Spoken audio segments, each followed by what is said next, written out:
the second season of No More Silence, a podcast dedicated to bringing an end to youth violence in Toledo.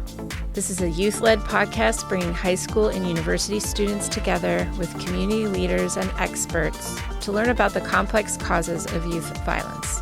Experts will discuss initiatives in the city, trauma-informed communities, opportunity networks, the courage required of nonviolence, and much more. The podcast will bring to light youth experiences that stay hidden to the general community. Adults and youth will also share poetry created as a part of Fearless Writers, celebrating the 10th year of youth-led activism and knowledge creation.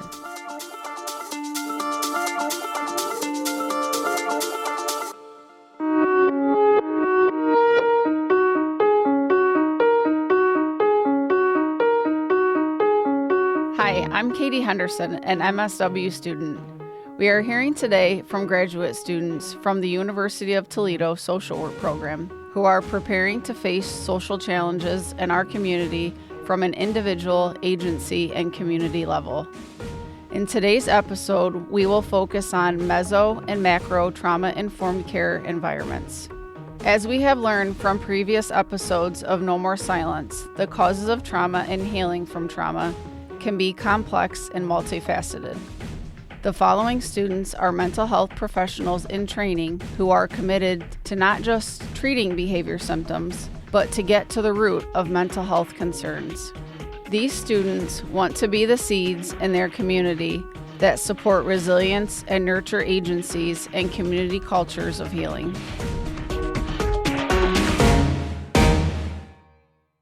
Our guest today is Dr. Walters-Powell, the Director of Social Work at the University of Findlay. Thank you so much for joining us. Sure.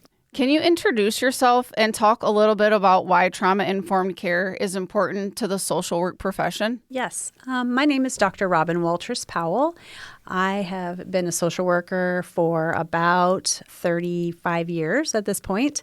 I am from Findlay, Ohio, and I am currently the chair of the social work program there at the University of Findlay.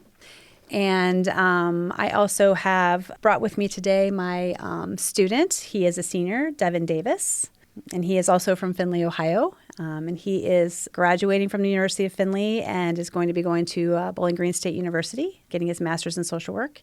And he is also going to serve as my intern for the master's in social work program. What inspired the social work program's involvement with your regional trauma-informed care collaborative and its initiatives? Yes. So in the year 2017, we were having a series of conversations with the recently retired Precious Stubbe. She was the director of our Adamus board in Hancock County. Her dream was to start to better equip our community of providers to address the growing need for trauma-informed care. And from that conversation, two things evolved. We created an addictions minor certificate through the social work program at the University of Findlay. And the second thing was creating a trauma conference that we were hoping would be able to be offered every year. And so the vision included bringing together different community partners, including educators, practitioners, and community leaders. We wanted to deepen the understanding of trauma and healing and just having a better approach with people. It has now actually become a tradition that's had a very positive impact in the care that we provide or offer in our community. And we are excited to be able to do this every year. And for us as a social work program, it actually made sense because we are always looking for ways to collaborate with our community partners. And because we are a smaller program, we have the ability to do a lot of creative things, I think, that larger programs don't get to do. And so we were able to offer a space where we could grow together as a community, mentoring our students at that time, sharing resources, and continuing to build on knowledge and skills that help us to serve others with compassion and confidence.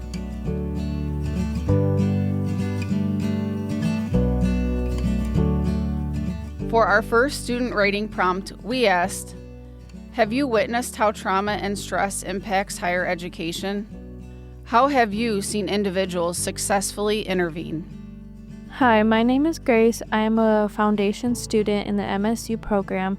My undergrad degree is in psychology, and I am currently interning at Glass City Behavioral Health. I have seen how trauma and stress can affect students in higher education in many ways. Academically, students may struggle to focus, complete assignments, or keep up with their work.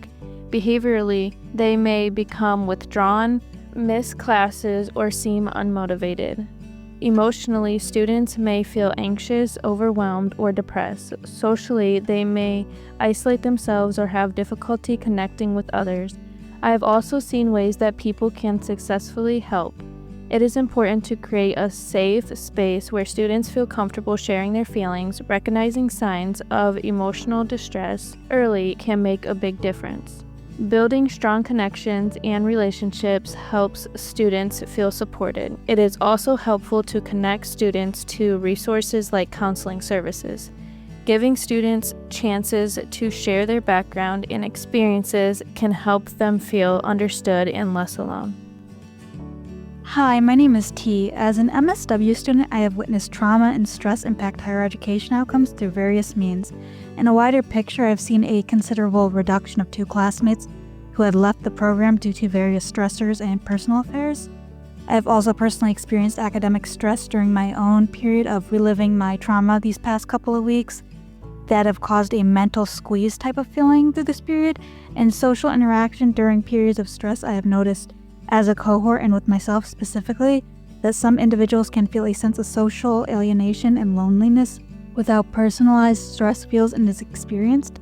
This can sometimes lead to a snowball of behavioral changes that come from a feeling of alienation and stress, such as an inability for emotional regulation, periods of depressive episodes, and sometimes anger outbursts.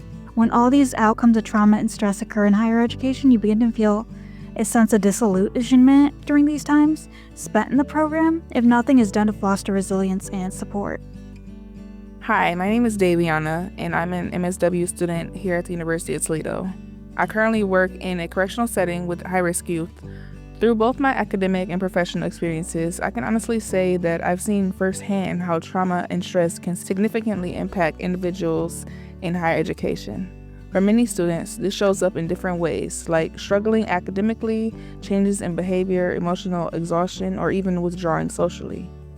Working closely with individuals who've experienced trauma can impact us as professionals, leading to vicarious trauma or secondhand exposure to those experiences. Sometimes we're so focused on helping others that we neglect our own well-being. I can admit I've experienced that for myself. There are times when I feel burned out or overwhelmed trying to balance graduate school, work, and personal responsibilities. As graduate students, we're held to a high standard, but it can be difficult to manage everything. Stress can affect academic performance, sleep, and even social life. I definitely had days where I feel like I'm just dragging myself to class. At the same time, I've also seen some meaningful ways people intervene and support each other. One of the biggest things has been creating space for open conversations, whether that's in the classroom or with peers, where people feel safe expressing how they're feeling. That sense of connection and being heard really matters. I've also had professors who are understandable and flexible, which helps reduce stress and makes it easier to stay engaged. While there are some strong supports in place, I do think that there's still room for more intentional intervention in higher education when it comes to addressing trauma and stress.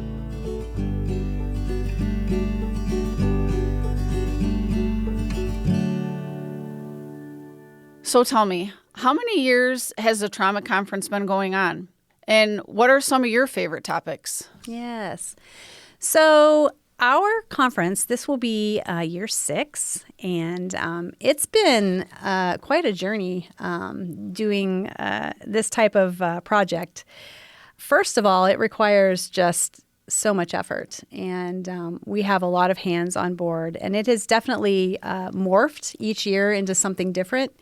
When we first started planning the conference, I really had no experience in doing this, but if anyone knows me, I'm always looking for challenges and opportunities to expand my experience and also just share my love and passion for social work. And so We were hoping that we would have a lot of interest, and we certainly did. And so it really took off from just that initial conversation that I spoke of with the Adamus Board.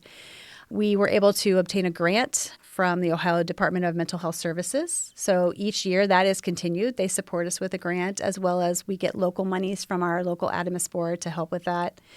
The planning process is huge, and the first conference happened in 2019, and I would definitely say that's my favorite. The title of that was Mindful Pathways to Recovery. And we really all sit as a group and brainstorm kind of what is the most pertinent issue in trauma impacting our community. And that's where the theme of that conference is born every year. And while they're always trauma, they always have a trauma background, we always look for kind of new and innovative ways to look at trauma. And so that first conference, I think it was my favorite because it really took so much effort. It was such a different experience to plan something of that size. We had multiple sessions. Our keynote speaker was Dr. Jamie Merrick, and we had over 200 attendees from across the state. And so each year it kind of evolves into something different. In 2020, our momentum was stopped thanks to COVID. So we ended up planning a conference, but then having to cancel that. In 2021, we planned a conference, and then again, I'm sure if you remember, the COVID outbreak happened again, and so we ended up moving that online. So that was an experience. And that focus of that conference was trauma of inequity. And that just looked at trauma in a very different way, not the traditional way that we think about trauma. We have done things like nurturing resilience as a topic. In 2024, our title of our conference was Raising Up Resiliency. We were able to celebrate and highlight 30 years of success with our community partner, the Children's Mentoring Connection, that year with the director, Stacy Shaw. And so, again, that just speaks to our desire to involve our community partners, celebrate them, help to educate all the different people that are working with our community, educators, professionals, parents. We try to address just different things that are needed, that we feel that there is a gap. And so we try to provide that for those that are attending. Our current conference in 2026 is going to be September 18th, and we're looking forward to that. We're in the process of planning that. We've decided to start offering an evening session or more of a relaxed conversation, casual conversation with a different focus for parents or different, maybe non-professional, but people that are still involved in providing trauma-informed care.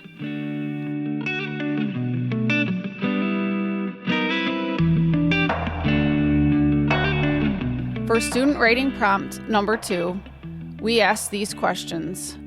What can be built to foster resilience as a program when chronic stress, loss, and systemic barriers are a reality? What does self-efficacy mean to you?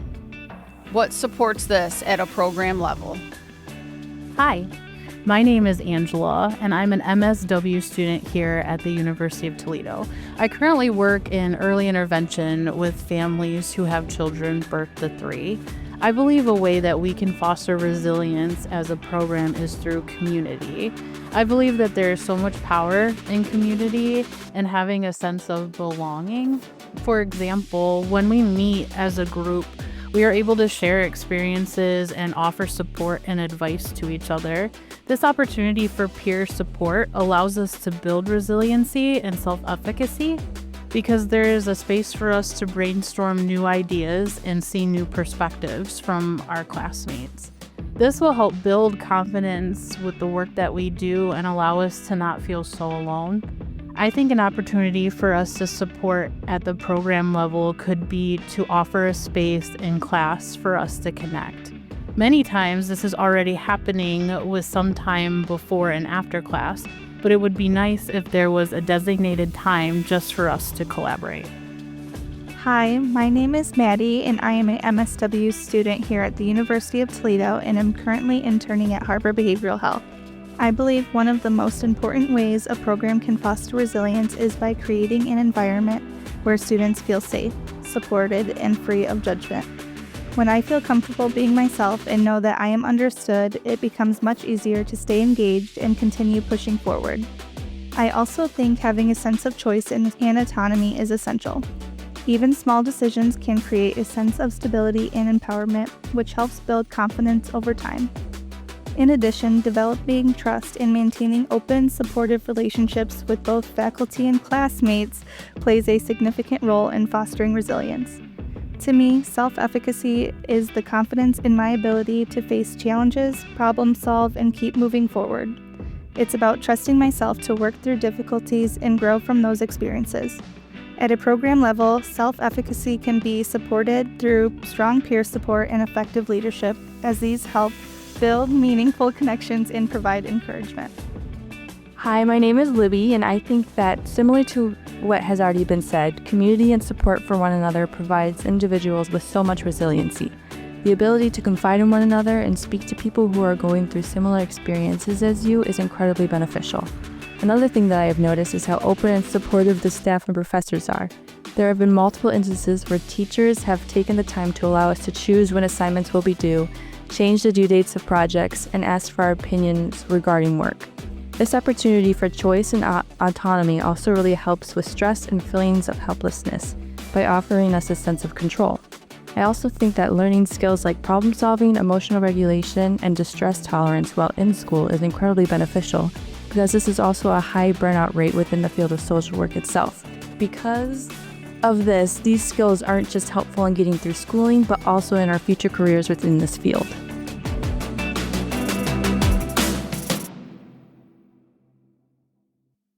So, in what ways are students involved with the collaborative in the conference? So, as I said, our program is small, and we love that because our students really have helped with the planning process. Initially, that first conference, they all were involved in that. I made it a class project.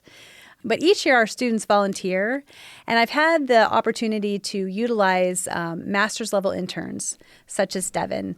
And I'm going to let Devin just speak a little bit about what his responsibility is with the trauma conference planning this year. Thank you, Robin.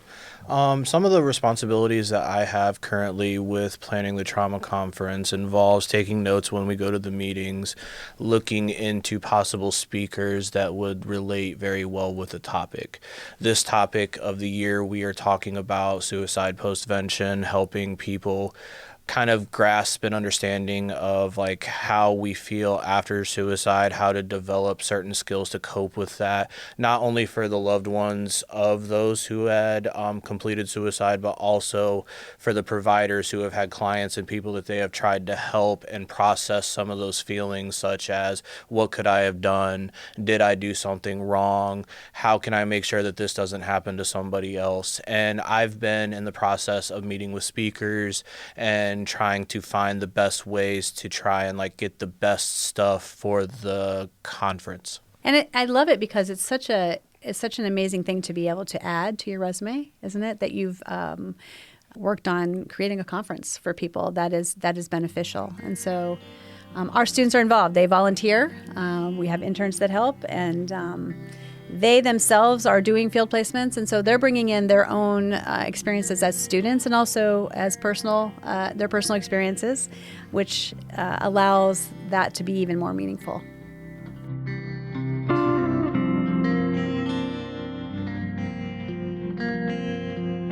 For the third prompt, we asked, what will it take to shift understanding about trauma? Hi, it's Grace again. To shift understanding, it is more important to start by asking what happened to you instead of what is wrong with you. This helps us see people with more empathy and understand their experiences instead of judging them. We also need to focus on compassion, which means finding meaning and positive feelings in helping others. This can help reduce burnout and fatigue.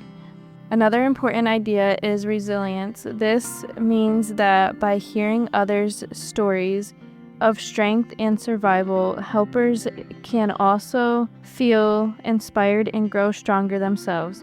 We should recognize post-traumatic growth.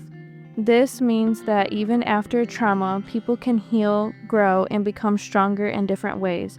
Overall, shifting understanding takes empathy, awareness, and focusing on both challenges and strengths.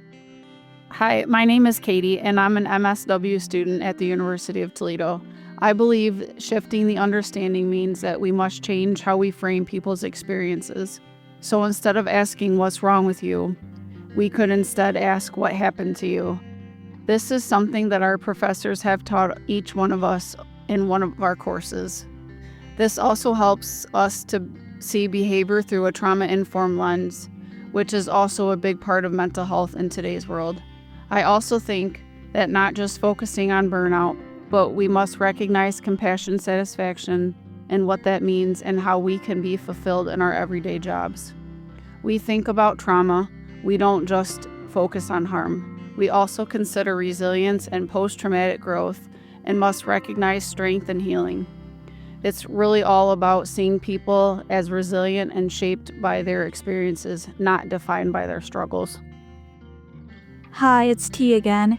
In my experience, both as a student and in field experience, I have found that vicarious trauma and real stressors can lead to things like burnout, cynicism, and growing apathy. That is something that could be mediated through fostering resilience as a program. This is able to occur when there is a solid community of peer and supervisor support to help ease challenges and provide social support in these cases. This support can happen through various mediums, providing spaces for relaxation by the social work department, department-specific programs for social support, flexible understanding in how deadlines are met on an academic basis, being willing to seek out feedback, and a network hub that helps manage professional, academic, and personal development. All these goals might seem lofty, but with collaboration, there can be a wider network of support that can foster resilience through various means and needs for students.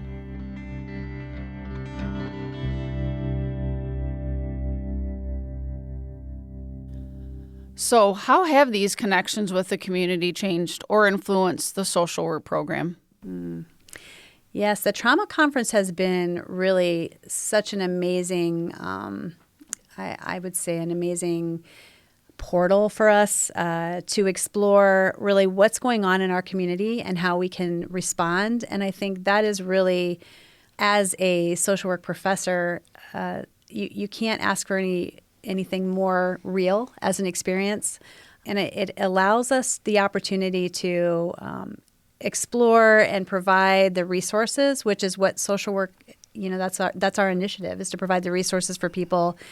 And it really has helped us to be responsive to our community partners.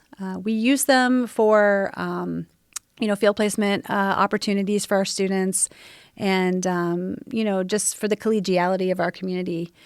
We really appreciate the opportunity to provide something that they need.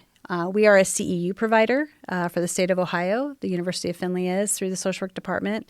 And it's another opportunity for our community professionals to come in and get their CEUs, which, because I've been at Findlay for 26 years, I have a lot of students, a lot of past students that are still in the area practicing. And it's amazing to get to have that little reunion every year. They come back to the university for this conference, and I get to see them and, see how they're doing. And that's also rewarding. And so we're able to really full circle serve people in a way that also models for our students what they're going to be doing in the future.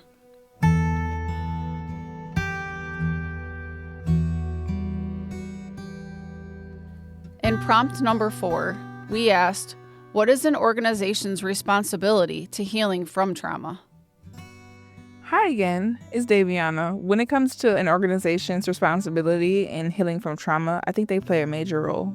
Organizations should be supportive of both their staff and the communities they serve, especially during such vulnerable times. It really starts at the top with leadership and administration, creating a culture that is supportive and compassionate. That includes putting policies in place that prioritize well-being and making trauma-informed care part of the organization's mission. From there, it should carry throughout all levels, from administration to supervisors, and lastly to staff, because everyone is impacted in some way, shape, or form. I also think reflective supervision is really important. Having a space where staff can process experiences and emotions, talk through challenges, and feel supported can make a big difference in preventing burnout and vicarious trauma. Again, the policies in place will ensure that this is happening. Along with that, peer support is key. I mean, by just knowing that you're not alone and having coworkers or supervisors who understand what you're going through can be very powerful. I think organizations have a responsibility to create an environment where healing is possible, not just for clients, but for the people doing the work as well.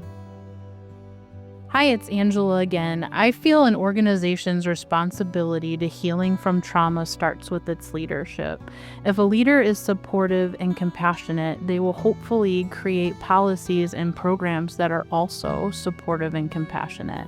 At the organization where I work, my supervisor understands how challenging working with children and families can be. So she was able to put in place a space where we meet as a group with a LSW professional to share challenging cases that we are struggling with, and it is called reflective supervision. The leader of this group guides us through what feelings are surfacing for us when we are working with families. She will also share advice and perspective. As a group, we talk about what we heard, and we get a chance to reflect. This also allows us as service providers to consider new ways to see a family and how we may approach the situation differently. This also helps us recognize how our own personal traumas may show up in the work that we do, and in this reflective space, it gives us an opportunity to process that. This is just one idea of how an organization can help support healing. Hi, it's Maddie again. I believe organizations have a strong responsibility to support healing from trauma by intentionally building and maintaining peer support. Healing often happens through connection, so creating opportunities for individuals to feel understood, validated, and supported is essential. Peer support allows individuals to connect with others who have faced similar challenges, helping to normalize their feelings and reduce isolation. It also fosters a sense of belonging, which can be incredibly powerful in the healing process. Within an organization, this can look like team check-ins, peer mentoring, or support groups. These spaces help build trust among peers and make it easier for individuals to seek support when needed. In addition, peer support builds confidence and reinforces coping skills in a collaborative and encouraging way. I believe organizations must take responsibility for creating and sustaining peer support as a fundamental part of trauma healing.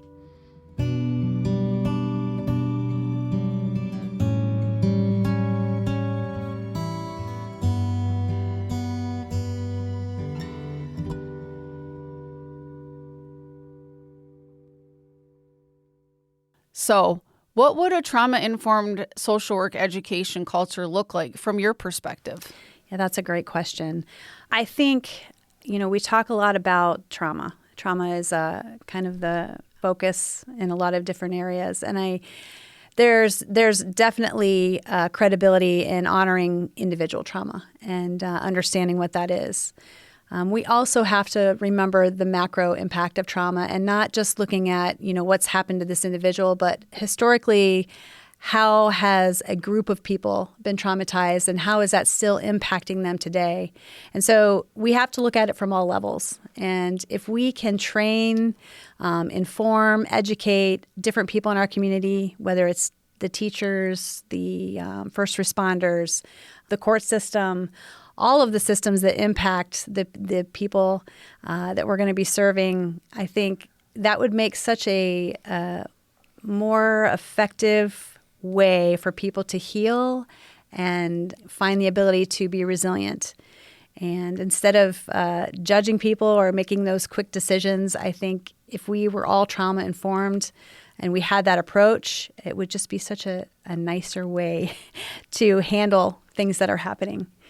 That's a really good point there. One of the things that I picked up on as a social work student is the person and environment perspective that we have in social work, which basically emphasizes that each person has a different background, a different family, a different place they grew up in. And I think one of the biggest enemies for trauma-informed care is this notion of common sense, thinking that every single person has this idea of what they should do and what they should not do, what's normal, what's not normal, what's right, what's wrong.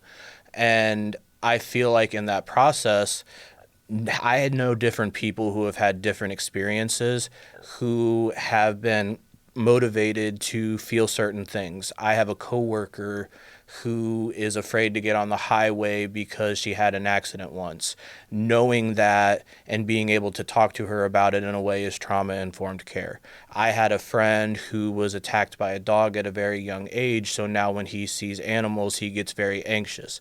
Knowing that is trauma-informed care. So when we go to somebody, using trauma-informed care is like setting aside this, well, why don't you just do this or why don't you just do that? And knowing that what we're saying and how we're carrying ourselves could very well have a different impact on each person because we don't know what they went through. It honors just the legacy of social work, whole person, right? Looking at all the things that impact that individual. And so if we can take that into consideration, people will become more resilient, and it's just a healthier way and a more impactful approach to be trauma informed. Holding safe spaces for people.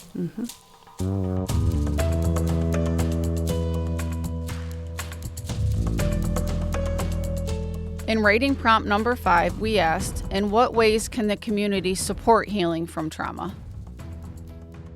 Hello, it's Libby again, and I think there are many ways the community can support healing from trauma. One of the first ways is becoming trauma-informed and learning how trauma can impact individuals. This knowledge allows communities to be more aware of what people may need when coping with trauma. It is also important for individuals who have experienced trauma to feel a sense of control and autonomy in their lives. So providing choice whenever possible can be incredibly helpful.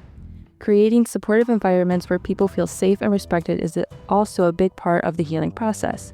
However, one of the most important aspects, and something that has been a recurring point, is the role of support groups and community gatherings. These spaces allow individuals to build personal connections and feel less alone in their experiences.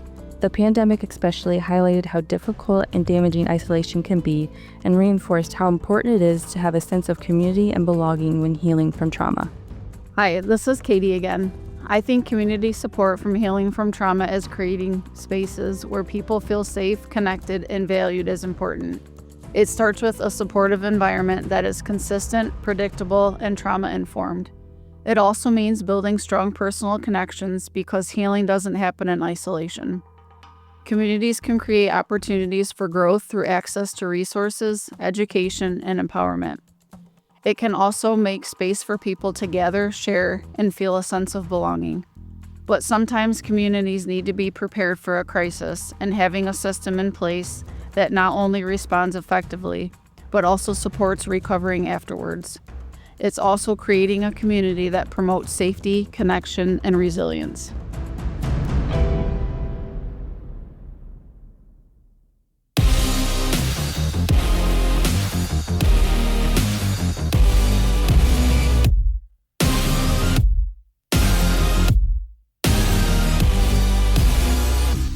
We would like to thank WGTE and the producer of Voices Around Us, Chris Pfeiffer, for the opportunity to share our stories. Thank you to the students from the University of Toledo Social Work Program and Dr. Walters Powell. This is our final episode of Season 2 of No More Silence. Thank you so much for listening.